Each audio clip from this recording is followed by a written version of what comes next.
Kalau bicara hidup kan hidup itu adalah perjuangan. Iya, iya. Perjuangan itu artinya proses. Dan setiap di antara kita pasti akan diuji. Semakin dia hidup, semakin dia akan diuji oleh Allah. Ada di surat Al-Muluk ayat 2 kan?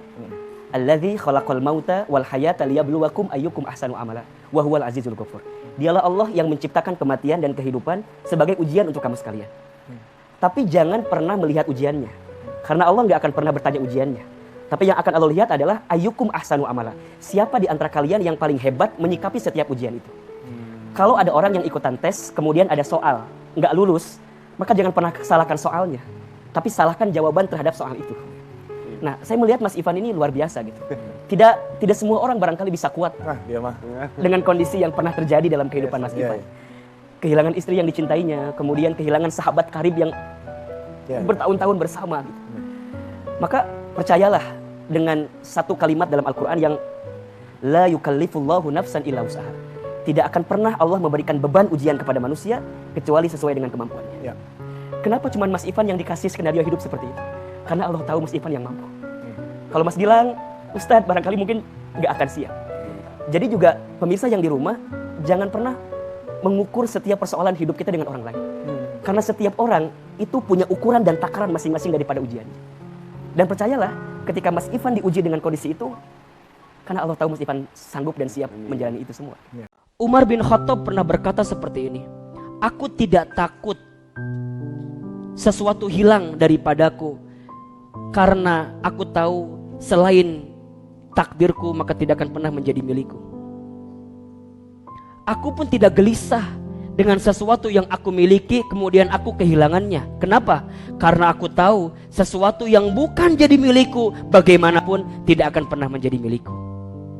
Begitu sebaliknya, aku tidak pernah risau dengan apa yang belum aku dapatkan saat ini. Karena aku yakin kalau itu semua akan aku miliki, maka akan datang dengan cara apapun. Santai aja.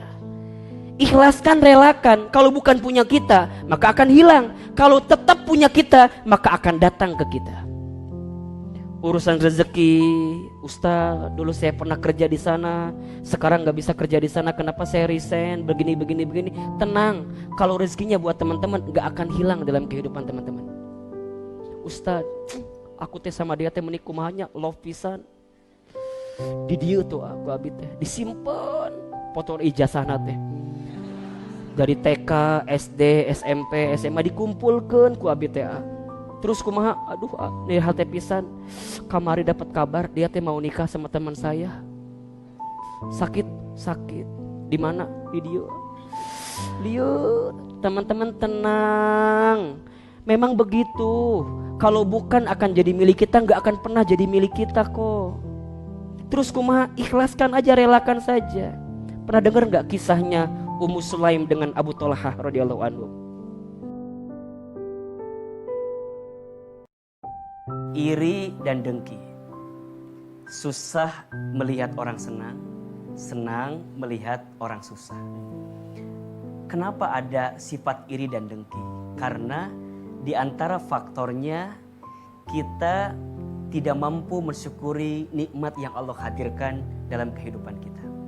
Kita merasa bahwa apa yang Allah hadirkan itu sesuatu yang tidak pas untuk kita. Padahal mohon maaf, setiap Allah hadirkan sesuatu dalam kehidupan kita itu sesuai dengan kebutuhan dan kepantasan kita. Jadi gak mungkin Allah itu memberikan apapun dalam kehidupan kita kecuali memang butuhnya segitu, pantasnya segitu.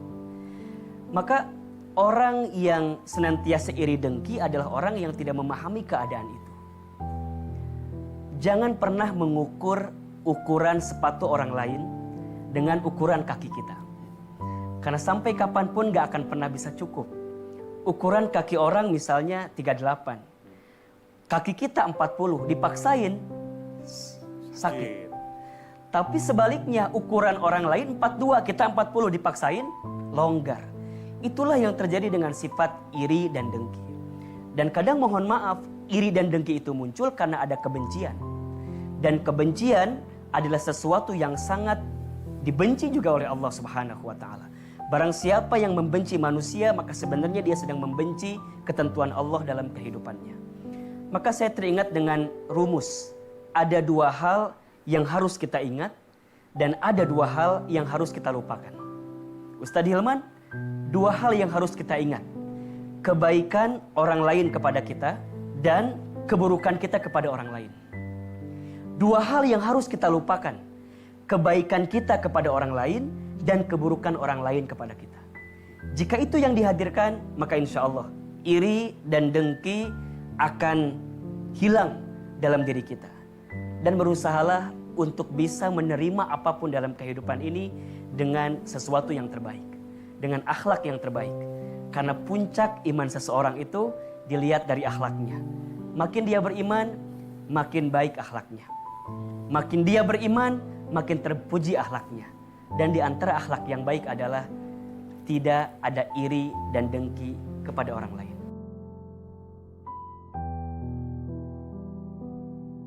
Rezeki dengan harta itu beda. Kalau harta disebutkan oleh Imam Al-Ghazali itu artinya kullun ma yumlaku biha, sesuatu yang kita miliki itu harta namanya.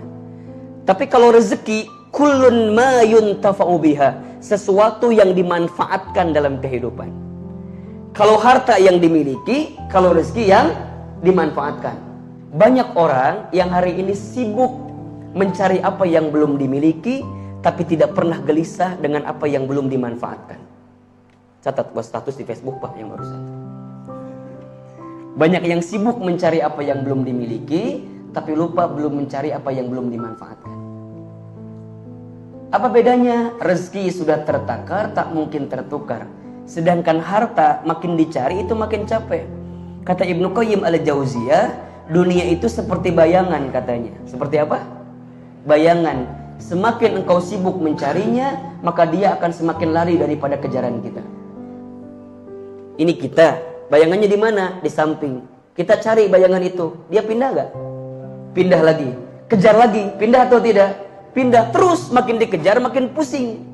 Maka bagaimana caranya? Berbaliklah. Berbalik bagaimana Ustaz? Tidak usah cari dunia, bukan, ganti orientasinya.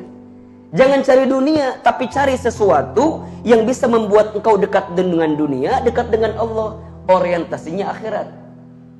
Seberapapun yang Allah berikan itu pasti cukup. Seringkali yang menyusahkan kita bukan urusan dunia kita, tapi rasa cukup dalam hati kita.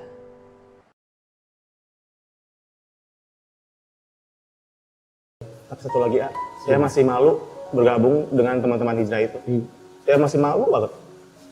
Saya kadang di ujung duduk ngeliatin. Saya sebenarnya pengen paling depan duduknya. Atau mau gantiin Ahilman di depan? Enggak. Saya kayak ngerasa, aduh gue gak pantas ada di antara mereka gitu.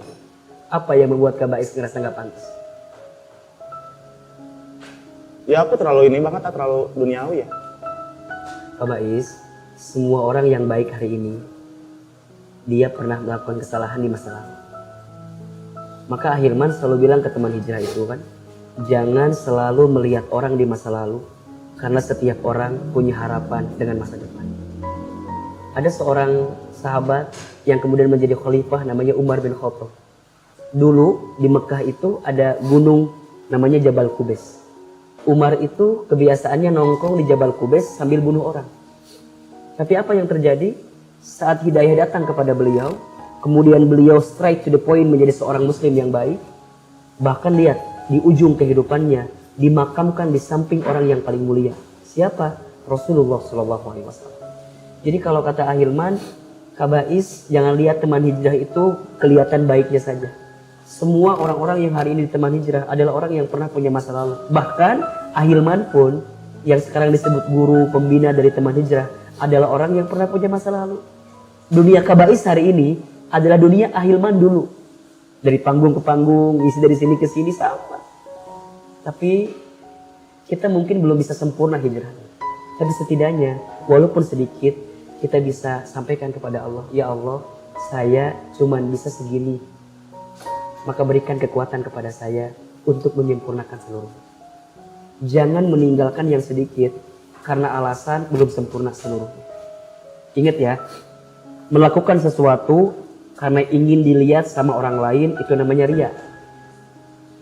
Tidak mengerjakan sesuatu karena takut diomongin sama orang lain, itu namanya syirik. Serba salah kan? Sekarang Kak Bais mau milih yang mana? Mending ngerjain atau mending ninggalin? Mending ngerjain, tapi niatnya buat Allah. Jangan buat teman-teman, jangan buat yang lain. Kalau belum punya teman buat berangkat kajian teman hijrah, di teman hijrah banyak banget teman kita. Kita ini selalu merangkul apapun. Karena Ahilman meyakini dakwah itu bukan mengejek tapi mengajak. Dakwah itu bukan memukul tapi merangkul. Dakwah itu bukan mencaci maki tapi mencintai. Dan Ahilman senang banget ketemu dengan orang seperti Kak Bais. Karena bisa jadi titik cahaya kebaikan itu muncul bukan dari orang yang kayak Ahilman, tapi dari orang yang kayak Kak Bais.